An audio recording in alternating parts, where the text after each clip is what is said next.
The care and feeding a sheath is actually a no-brainer. If you just leave it alone, you buy a good quality sheath like a knife ship-free sheath built by Sharpshooter, you really don't have to do anything to it, and it'll give you a lifetime of service.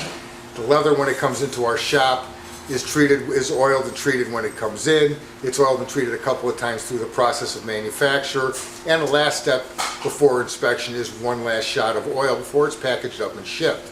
So that sheath is really ready to last you a lifetime.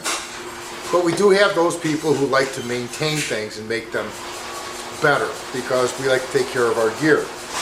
One of the first things you have to be careful of is what you're going to put on the sheath if you are in fact going to treat it.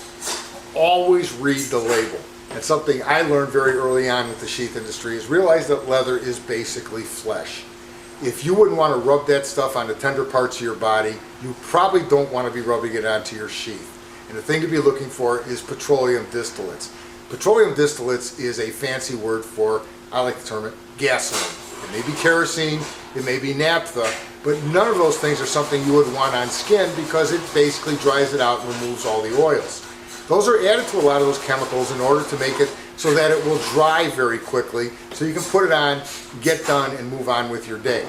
That'll work fine with chrome tanned leather, but vegetable tanned leather is just this far away from being alive, so you really don't want to do that. The best product I've found for treating leather is the Obanoff's products. Obanoff's that Derek sells are great.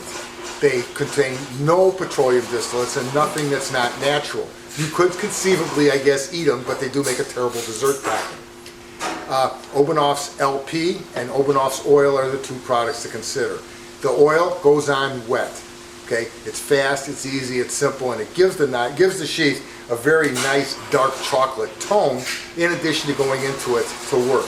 You got to put it on and then be patient because it will soak into the leather and you'll be done with it. LP is the heavy duty product. It's actually designed for forest firefighters to protect their boots from the lye that's formed when you mix ash with water. The LP goes into the leather, it goes on as a cream, and it will soak in, especially if you hit it a little bit with a heat gun to just keep the stuff liquefied. It will soak in and it will make that leather, it'll protect it from anything you could possibly imagine.